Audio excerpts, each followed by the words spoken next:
আজ মধ্যরাতে শেষ হচ্ছে পদ্মা, মেঘনা, তেঁতুলিয়া নদীসহ দক্ষিণাঞ্চলের ৫টি অভয়াশ্রমে মাছ ধরা নিষেধাজ্ঞা। উপকূলীয় ও মোহনা অঞ্চলের জেলাগুলোর হাজার হাজার জেলে ২ মাসের এ নিষেধাজ্ঞা শেষে প্রস্তুত মাছ ধরার জন্য। জাল, নৌকা আর মাছ ধরার নানা সরঞ্জাম শেষ মুহূর্তে ঠিকঠাক করে নিচ্ছেন তারা। আশা ২ মাস কর্মহীন বসে থাকার পর এবার জালে ধরা দেবে মাছ, কাটবে অভাব। চাঁদপুর ও ভোলা প্রতিনিধির পাঠানো তথ্য ও ছবিতে ডেস্ক রিপোর্ট। কেউ ঠিক করে নিচ্ছেন জাল, কেউ মেরামত করছেন নৌকা। এ দৃশ্য এখন চাঁদপুরের মেঘনা পাড়ের জেলেপল্লীগুলোতে। ২ মাসের নিষেধাজ্ঞা শেষে পদ্মা মেঘনার গহীন জলে জাল ফেলে তুলে আনবেন রূপালী ইলিশ সহ নানা প্রজাতির মাছ। মা মাছ রক্ষায় পদ্মা, মেঘনা, তেঁতুলিয়া, কালাবদর নদীসহ দক্ষিণাঞ্চলের ৫টি অভয়াশ্রমের ৩৯২ কিলোমিটার জলসীমায় ১ মার্চ থেকে ৩০ এপ্রিল পর্যন্ত মাছ ধরায় ছিল সরকারি নিষেধাজ্ঞা। এর মধ্যে চাঁদপুরের মতলব উত্তর থেকে হাইনচর পর্যন্ত ৬০ কিলোমিটার এলাকা।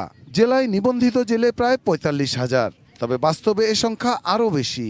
সবারই আশা এবার নদীতে মিলবে মাছ। ৬১ দিনের অভাবের সময় কেটে আসবে সুদিন।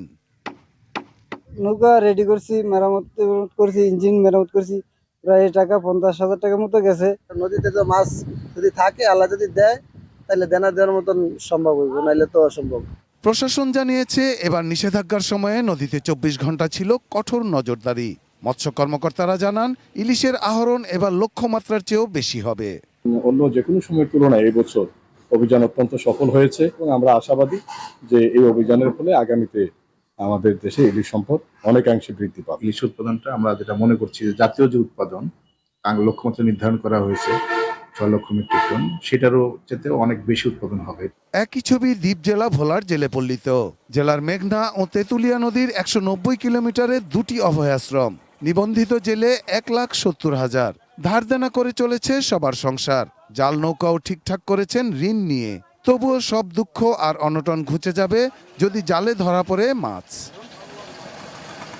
জেলা মৎস্য কর্মকর্তারা জানান, ২ মাসে ৫২২টি অভিযানে অন্তত ২৬ লাখ মিটার অবৈধ জাল ধ্বংস করেছেন তারা।